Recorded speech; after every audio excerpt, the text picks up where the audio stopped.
네, 반갑습니다. 소개받은 홍대순입니다. 예, 오늘 이렇게 소중한 시간에 또 이렇게 굉장히 소중한 주제이면서 광범위한 주제를 이렇게 의뢰를 받아서 아마 제가 이전에 했었던 외부에서 했던 경험들 바탕으로 오늘 여기 교수님들과 함께 공유하고자 합니다. 그리고 이런 소중한 자리에 초청해서 다시 한번 감사드리겠습니다.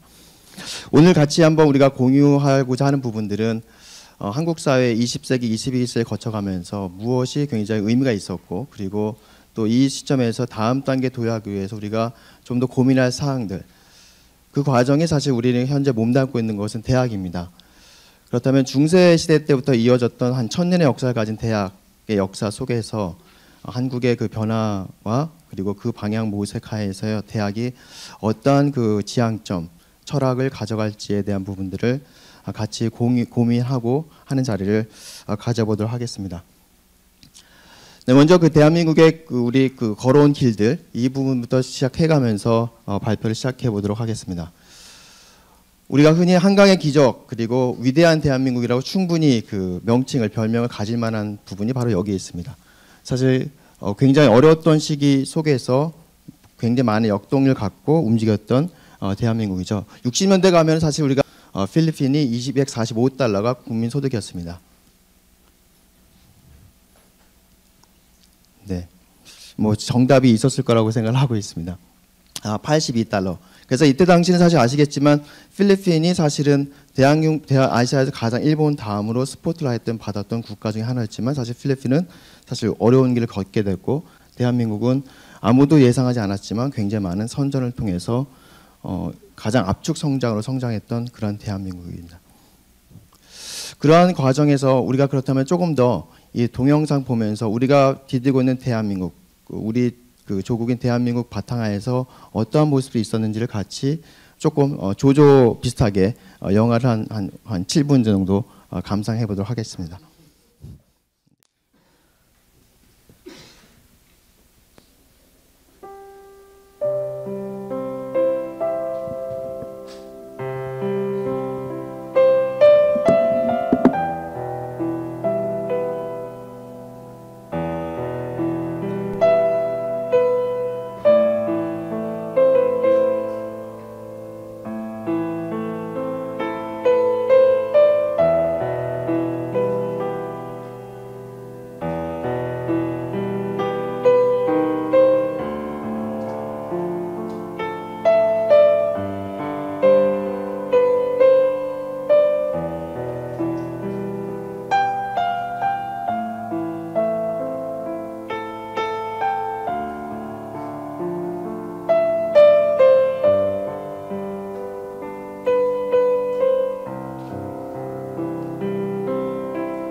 네, 여기까지가 사실 그 대한민국이 왔던 길이고 사실 이제부터 우리가 이제 어떻게 가져가는 부분들이 사실 굉장히 중요할 수 있을 건데요.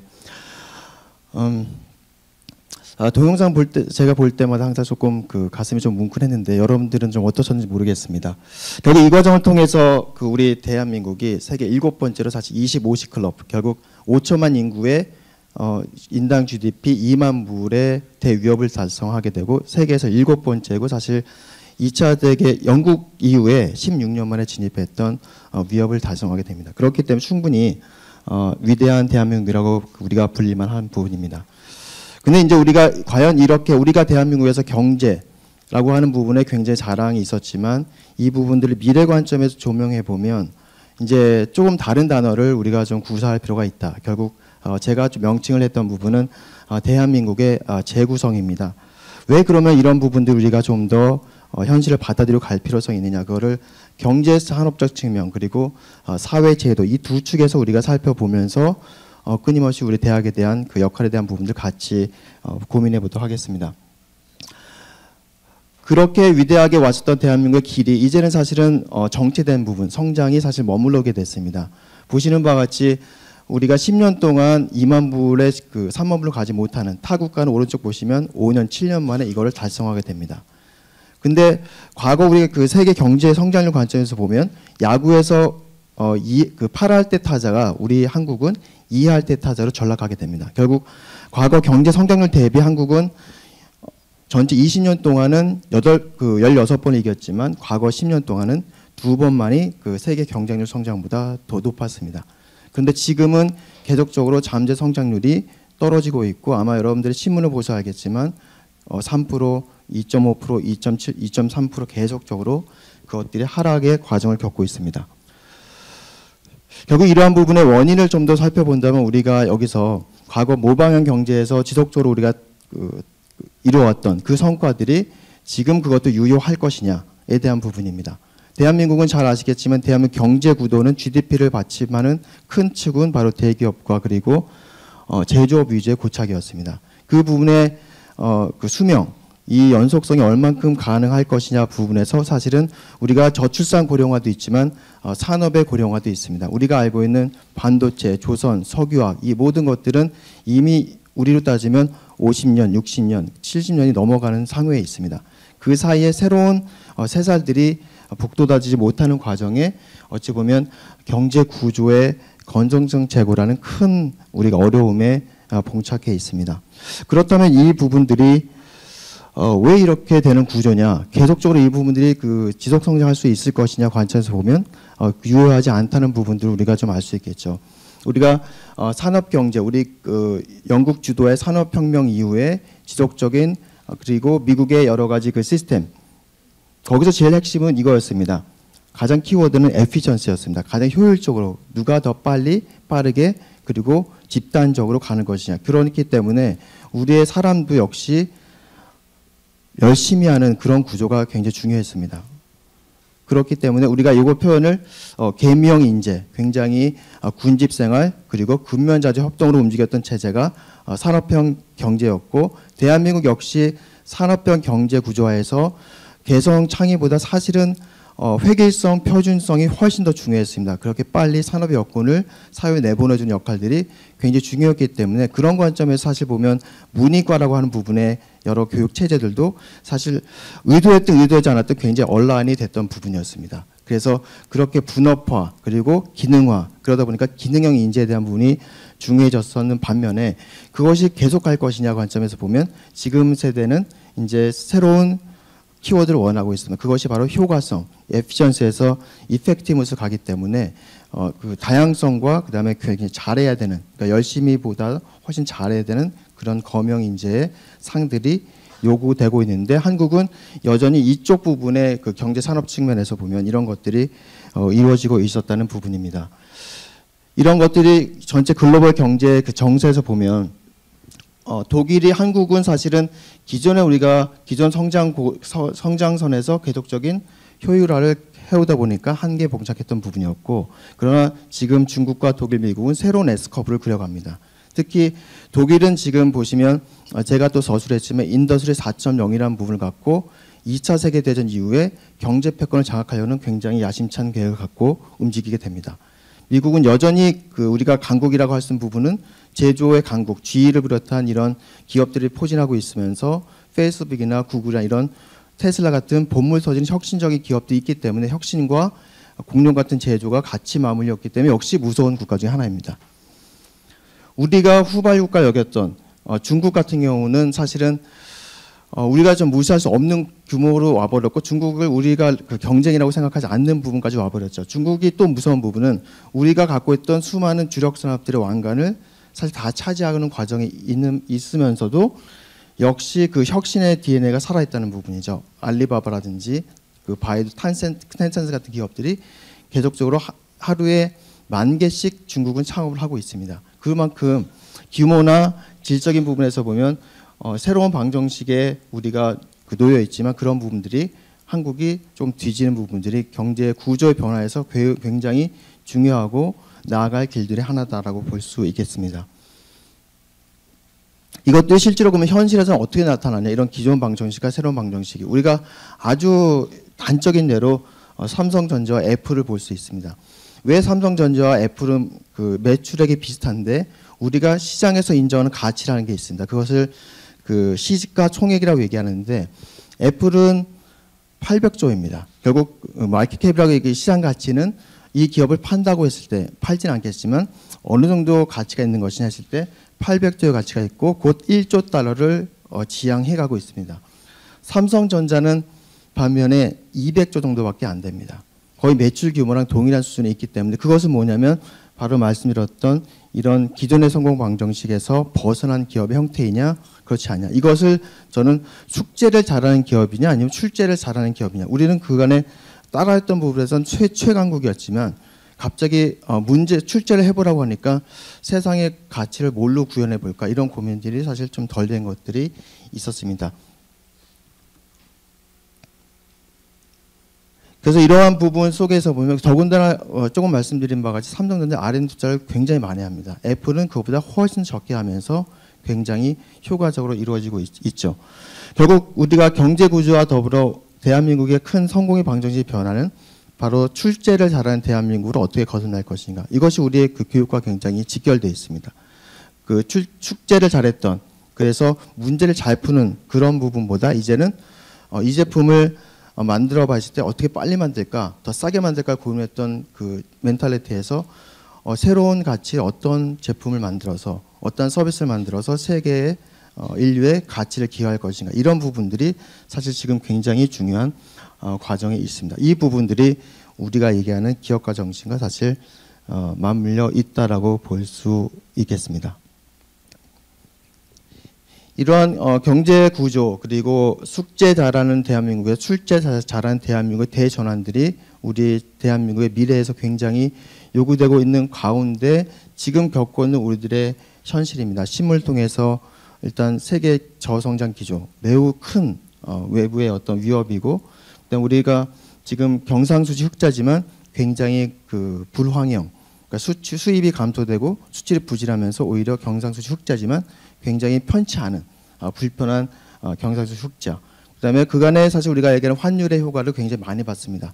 그러나 준비가 안 됐기 때문에 반면에 독일과 일본은 이런 환율에 대한 대비들을 사실 많이 했던 좋은 점들이 있어서 굉장히 많은 턴어라운드 작업들이 이루어졌고 지금 한국은 이 환율 효과에 대한 그 내공을 체질을 내재화하는 부분들의 어려움들이 있습니다. 아울러 국가 부채 GDP의 40% 넘어가고 있고 100% 되면 굉장히 위험한 수준에 있지만 아직까지 뭐 건전하다 볼 수 있겠지만 이 부분들이 계속 늘 수밖에 없는 그러한 관점에서 보면 굉장히 많은 산재 이슈가 있습니다. 특히 지금의 그 경제 구조에서 보면 사실 경기를 살릴 것이냐 경제를 살릴 것이냐 보면 지금은 경기 부양에 대한 부분이 굉장히 많습니다. 그러다 보니까 재정의 확충이라든지 통화 정책을 구사하는데 이것이 지금 실효성을 가져가느냐 부분에서 여러 가지 해석이 있을 수 있을 거고요. 다만 그 부분이 과거 대비 경기 부양이 사실 쉽지 않다.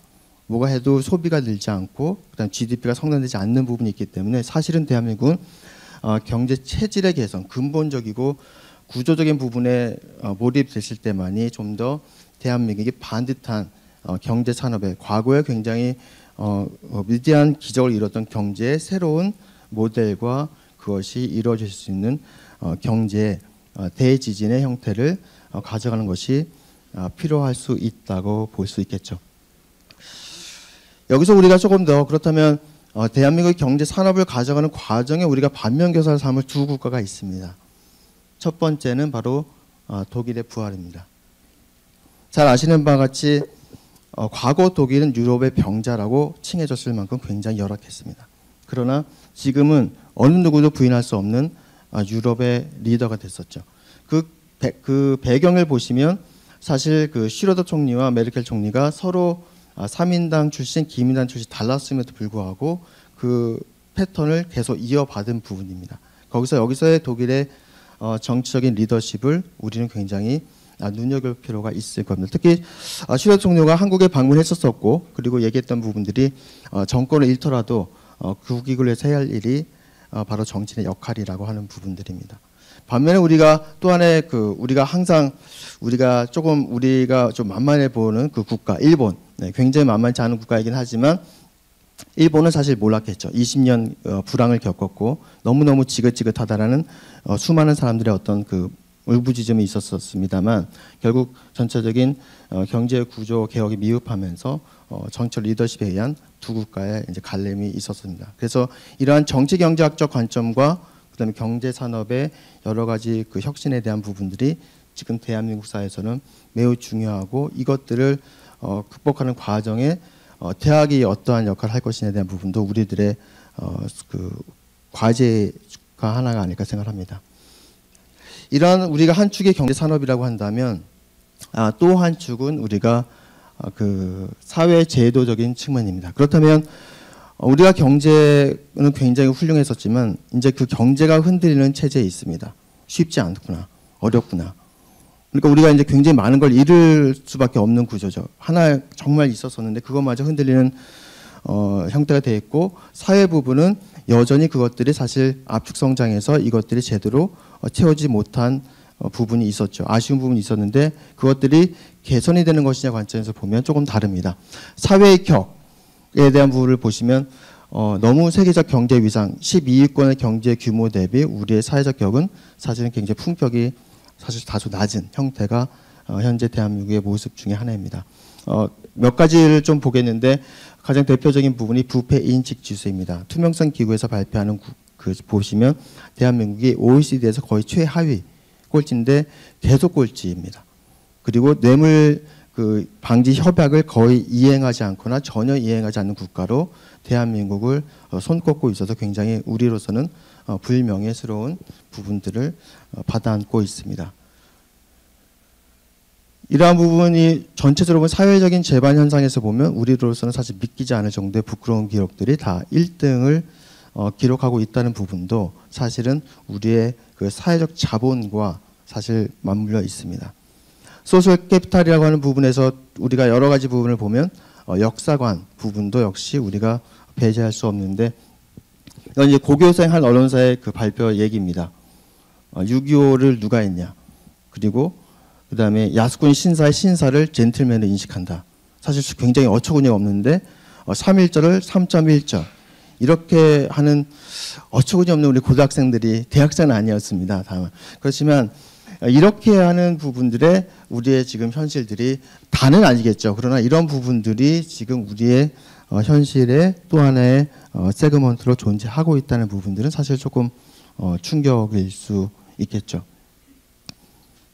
특히 이러한 어떤 사회적 자본이라고 했을 때 사실 우리는 그 신뢰입니다. 신뢰가 되지 않음으로 인한 수많은 사회적 비용을 우리는 과감히 지불하고 있는 부분들이 사실 굉장히 국가적 낭비일 수 있겠죠. 이거를 사실은 틀어잡고 가는 것만이 사실 많은 경제적인 부흥도 될 수 있고 또 사회적으로 매우 건전한 사회가 될 수 있는 부분입니다. 여기서 사실은 남에 대한 배려입니다. 선의 경쟁과 공동체 의식에 대한 부분에서 보면 우리는 너무 이제 이기주의로 가는 부분도 있고 아울러 장애인, 외국인 노동자, 다문화 가족 이런 부분들의 편견, 차별들이 사실 많이 개선되고 있지만 여전히 존재하고 있는 사회에 있습니다. 특히 우리 대학, 우리 기관, 교육기관이기 때문에 우리 인성에 대한 부분들을 어떻게 가져갈 것이냐, 지식만 출중하면 되는 것이냐 했을 때 그건 어찌 보면 반쪽 인재이기 때문에 그러한 부분들의 여러 가지 시사점들을 갖고 있고, 또 인터넷 강국임에도 불구하고 이런 또 그 부정적인 부분까지를 받아안고 있는 사회가 현재 우리의 사회입니다. 조금 더 여기에 우리가 더 얹혀서 우리 몇 가지들이 있습니다. 거기에 세대 갈등에 대한 부분들의 사실 언론의 역할도 굉장히 중요한데요. 그 세대 갈등 부분을 통해서 특히 20대와 50대, 60대 간의 그 간극은 매우 큰 걸로 가져가고 있는 상황이 있습니다. 이러한 그 사회적 자본에 대한 아주 그 미흡함, 그리고 더불어 구조적으로 우리가 경제와 산업, 그리고 사회 전체적으로 우리가 고민이 되고 있는 축 중에 하나는 바로 저출산 고령화입니다. 잘 아시겠지만 대한민국은 초고령화 사회에서 넘버원이고 저출산 1위 국가입니다. 근데 가만 보면 조금 더 흥미로운 부분들은 OECD 국가에서 이 부분들을 봤을 때 OECD는 이 경제 성장이라고 하는 부분과 그리고 저출산에 대한 부분에서 보면 몇 가지 분석을 보면 사실 거기에 여성의 고용 그 참가율 부분과 저출산이 직결되어 있습니다. 그래서 우리 대한민국이 저출산 1.3이지만 세계 최저이지만 사실 그 여성의 그 고용 참가율도 낮습니다.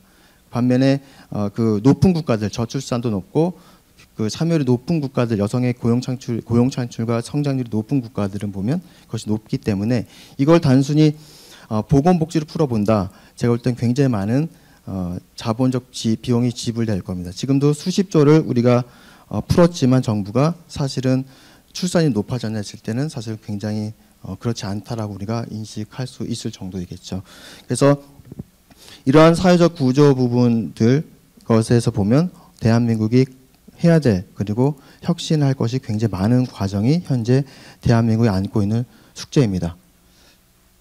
그렇다면 우리가 그 국가 거버넌스, 제도, 이 부분을 조금 더 살펴볼 필요성이 있는데요. 그렇다면 우리가 존 워크의 3권 분립 원칙에 의해서 입법, 사법, 행정에 대한 부분에서 보면 지금 대한민국은 제도 리모델링에 필요하지 않을까 하는 부분들이 있는 거죠. 보시면 정치의 그 입법의 부분에서 보면 정치의 대중민주주의, 그리고 포퓰리즘이 이제 굉장히 많아졌습니다. 과거 우리가 성장 고도기 때 행정과 국회 역할에서 행정이 강했으면 지금은 국회가 훨씬 더 강한 파워를 가져가고 있는 부분들이고, 거기에 대중민주주의가 같이 맞물리면서 사실은 많은 일반인들, 일반 국민이 볼 때 뭐 하는 곳인가, 이런 부분들의 고민들이 굉장히 많은 질문을 던질 수밖에 없습니다. 포퓰리즘 입법 왜 하는 건지, 그리고 국회의원의 역할이 뭔지, 특정 분야 전문가냐 아니면 지역 주민 대표자냐에 대한 여러 가지 부분들이 사실은 지금 그 움직이고 있는 부분이 있습니다. 우리가 그 사법이라고 하는 부분도 보면 대한민국이 당연히 사법기관이 존재하고 있습니다. 법치국가, 그러니까 그 정의가 살아있고 투명하고 그다음에 일관성이 있느냐 보면 사실은 그렇지 않은 부분들이 많이 있죠. 그 법을 하시는 분들이 법을 안 지키는 부분. 그리고 오른쪽을 보시면 미국 같은 경우는 국회 그 루이스 의원도 사실 어떤 집회에 그 참여했었는데 거기에서 폴리스 라인을 벗어나면서 사실 바로 체포됐는데 뉴스에도 그렇게 많이 나오지 않는 구조입니다. 그것이 그만큼 사회적 리더, 그리고 국민들도 이런 부분의 의식이 사실 굉장히 높은 부분 중에 하나가 되고 있겠죠. 네. 근데 우리가 법을 이제 거기서 오늘 그 좋은 포인트 주셨는데요. 네, 그렇게 해서 이제 유턴하게 되면 우리는 어떻게 생각하냐면, 내가 오늘 운이 없네, 이렇게 생각하게 됩니다. 그래서 법이 잘 지켜지고 있느냐? 그렇지 않다. 법을 지키면 손해다. 그래서 법을 지켜야 돼. 우리의 아주 사소한 횡단보도, 그다음에 교통, 이 부분도 우리도 사실은 그날 걸리면 내가 법을 어겼구나 생각보다 사실 많은 인식은 오늘 운이 없네, 오늘 일이 잘 안 풀린다, 이렇게 생각하는 부분들이 일반적인 현상입니다. 그러나 조금 더 보시면 그런 것들이 우리가 법 경치를 좀, 그 법을 경시하는 풍조가 이루어지고 있는 과정이 아닐까 생각하는 거죠. 그래서 우리가 대표적으로 보면 법 좋아하네, 그리고 또 한편은 내가 누구지 알아, 이런 식의 대화법이 되면서 사실 법 자체가 굉장히 노력은 하지만 이런 부분들에서 사실 그 문화가 그렇습니다. 행정이라고 하는 부분도 우리가 제도의 리모델링이 필요하고 하는 부분들은 바로 이런 거겠죠. 그래서 오른쪽 보시면 우리가 수많은 지금 규제 공화국이라고 불리는 것이 있겠지만 우리는 어떤 포지티브냐 네거티브냐, 그러니까 웬만한 건 되고 다른 거 이런 것들만 지키면 다른 건 다 된다. 그런 부분의 어떤 반경과 그다음 바운더리가 명확해지는 부분에서 보면 그런 것들이 아직 한국은 조금 더 덜 되어 있고, 누구를 위한 그다음 무엇을 위한 규제이냐에 대한 부분들도 우리가 고민할 필요성이 있는 거죠. 그래서 또 다른 국가들은 이런 부분에 굉장히 많은 규제에 대한 부분들도 같이 고민해가고 있는 과정이 있습니다.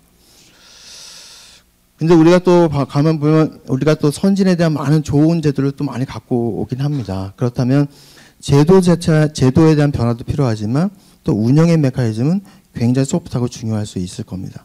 그래서 하나의 대표적인 보시면 인사청문회라고 하는 우리 대한민국의 제도, 굉장히 그 제도를 부인할 사람은 없었겠지만 그 운영에서 그 차이가 있다면 역시 그 제도의 문제점, 그다음 개선의 포인트가 또 다른 각도로 이슈가 될 수 있겠죠. 그래서 아마 보시면 알겠지만 미국 인사청문회에 한국 후보자가 나간다면 과연 어떻게 될까? 그리고 그 분위기, 그리고 여기는 가족들도 뒤에 청문회 때 있고, 그리고 거기에 대한 정책 질의. 그러나 우리는 굉장히 이제 뭐 주민등록증을 어떻게 하냐부터 시작해서 뭐 기타 등등 병역 이런 부분들에 대한 것들이 굉장히 많아서 운용에 대한 부분도 역시 우리가 같이 고민할 부분이 있는 거죠. 결국 사회적으로 보면 이런 사회 자본 그리고 제도의 어떤 그 이전에 유효했던 제도들이 지금 보니까 조금 더 변화 모색되는 것들이 필요한 과정에 있는 것입니다.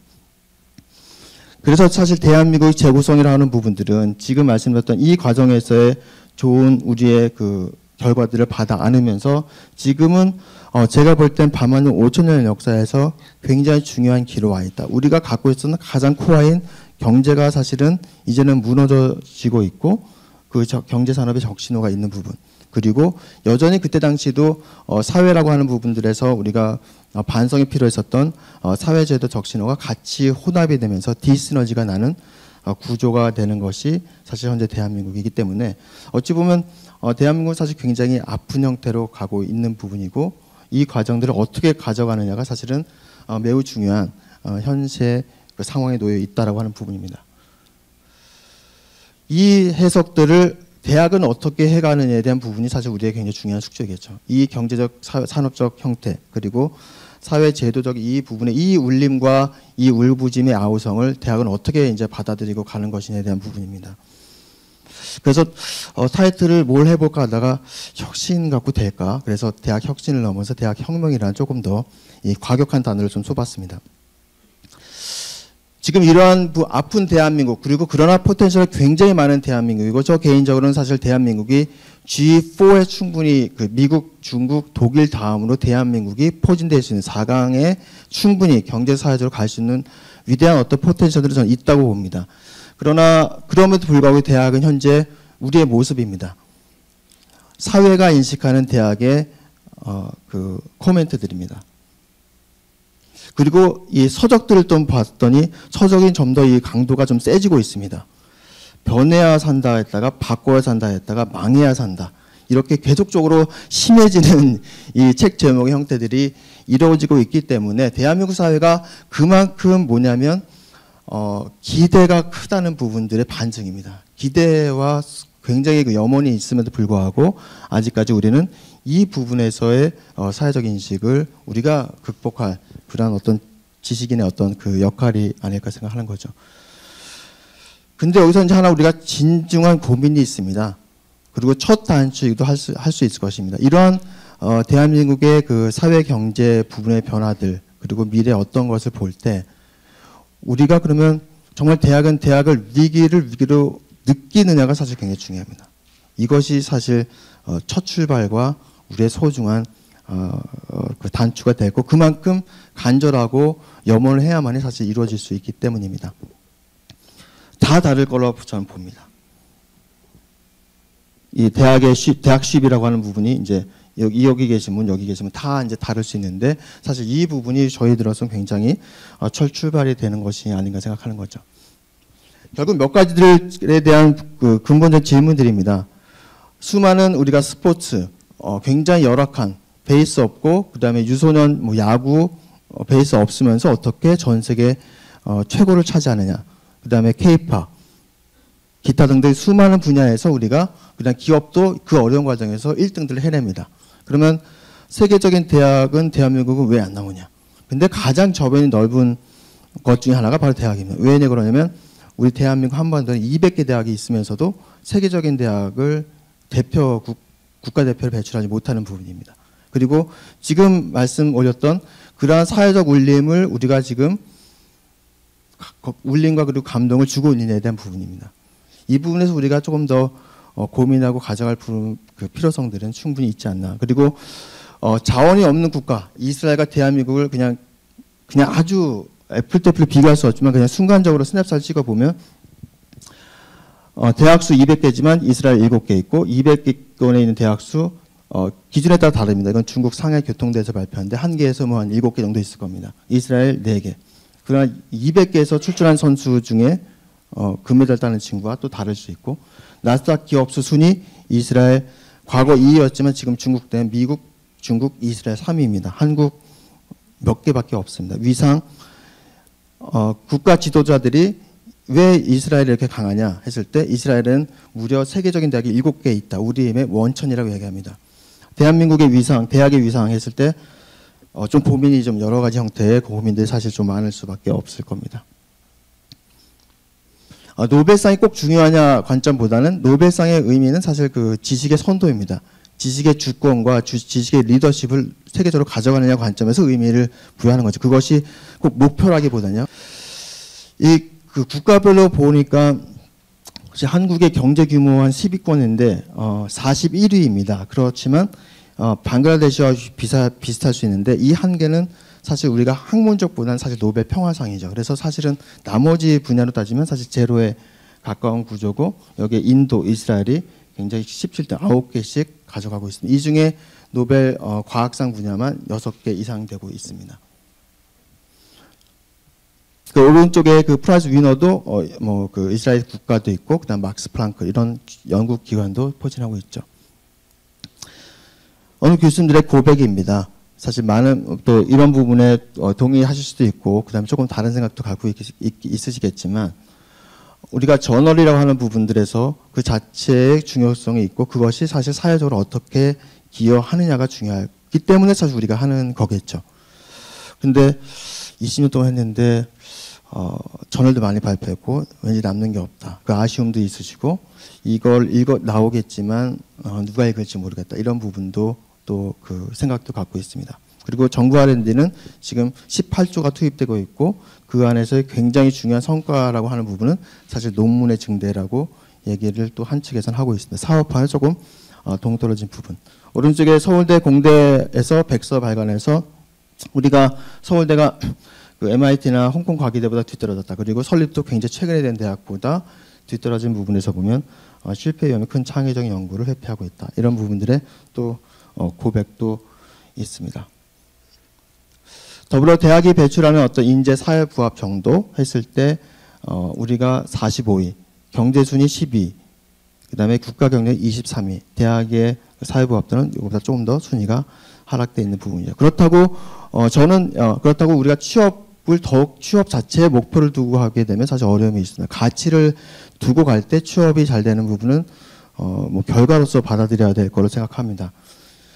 근데 자칫 이 부분이기 때문에 사회 요구 부합들을 잘하기 위해서 그러면 더욱더 취업 전선에 그 기능을 양성해야 되는 그거는 저는 아니라고 봅니다. 그렇게 되면 지금의 진짜 직업 양성소로 대학이 전락하게 볼 수 없는데 그건 우리가 정확한 철학과 가치를 가져갈 필요성이 있습니다. 그리고 최근에 나왔던 중앙일보 일방통행 수업 토론한 적 없다. 어디서 이런 그 샘플을 했는지 좀 굉장히 가장 어려운 지표를 갖고 왔는데 29%, 미국은 뭐 2% 이 정도 갖고 있습니다.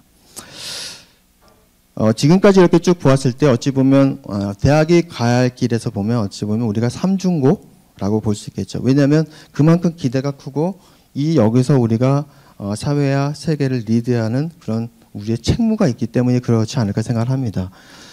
말씀드렸던 경제산업의 적신호 그리고 사회제도의 적신호 그리고 말씀 올렸던 대학의 지금 현재 생존을 위한 적신호 부분까지 생존과 그리고 우리 국가가 나아갈 이 과정에서의 변화까지를 사실은 같이 받아 안고 있는 부분들인 거죠. 이거를 제가 한번 용어를 생각해 봤을 때 이거를 우리가 유니버트러너십, 그래서 일단 그 대학가 정신에 비슷한 기업가 정신에 대비될 수 있는 이 유니버트러너십에 대한 부분들이 이제 조금 더 펼쳐질 부분이 있고, 그 과정 내 수많은 노력들이 지금 있습니다. 그것들이 보다 한 방향으로 가는 것들이 굉장히 중요하시겠죠.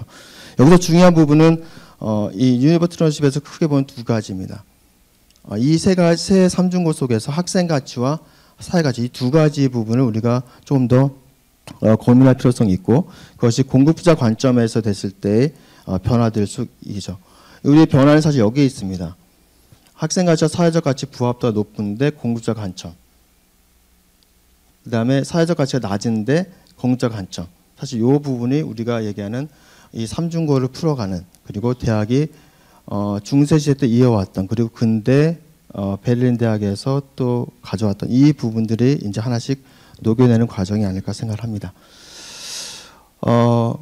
굉장히 많은 어떤 복잡할 수 있겠지만, 위대한 대학으로 도약이라고 하면 굉장히 좀 심플하게 가져가고 거기에 전력을 다해야 되는 것이 아닌가 했을 때, 이 두 가지 가치, 모든 질문은 이것이 학생 가치에 도움이 되냐 안 되냐, 그리고 사회 가치에 도움이 되냐 안 되냐, 이 두 질문에 대한 화답이 될 때 사실 대학이 조금 더 의미 있게 자리매김되지 않는가 생각을 하고 있습니다.